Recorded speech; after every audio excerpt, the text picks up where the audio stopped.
بیا سوار شد. خیریته؟ کم به تو کار دارم. بیا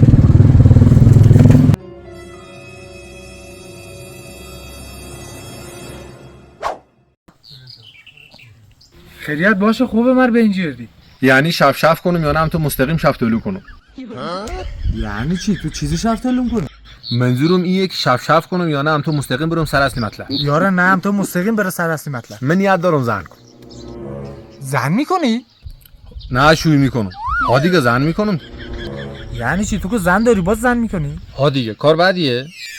نه کار بعدی کنی یاری پیشیمون میشه ایمه گفتن. نه بابا اتفاقا خیلی خوشحال و خوشوقتم میشم. تو طالبی ده کس زن کنه و پیشیمون باشه؟ تو تعلیم کسی بید دو زن گرفته باشه و پیشیمون نباشه. من مقدرت میفهمم که خوشحالیام دو برابر میشه. من میگم دو برابر میشه. خرج و مخارج دو برابر میشه، قرضات دو برابر میشه، اوقات تلخی‌ها، جنگ و دعوا همه چیز دو برابر میشه. شما فقط به خوشیاش فکر میکنین، به مسئولیتش هم فکر میکنین که باید بتونی بزیا رسیدگی کنی، بینشا فرق نگذاری، اولادات درست تربیه کنی. یاره راستش به زیاش فکر نکردم. عباس تو به کجاش فکر کردی دیگه؟ تو رفیق سمیم بودی ما تو رو بیاردم اینجا که تو خود ما کمک کنی. هم مثل بابام گپ میزنی به خوشحالی و خوشبختیم روزینی. سیکو رفیق خلاصه کلام من تصمیممو بگرفتم. هر رقمی که باشه بعد ممزن دوم بگیر. بانک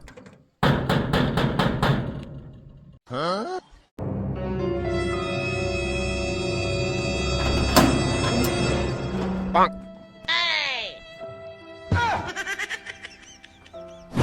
من مقدرت میفهمم که خوشیام دو برابر میشه. تو چیز کده؟ دوربین مخفیه؟ مرگ درون مخفیه. بر کم برنج بیا. تو که دنبال خوشبختی بودی بجار دنبال برنج میگردی. آرد بیار میا برنج. برنج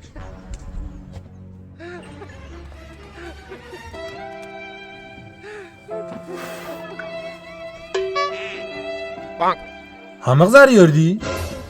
نه یار ببر پخته که اگه خوش کردی بیا یک دو بوجی هست رو.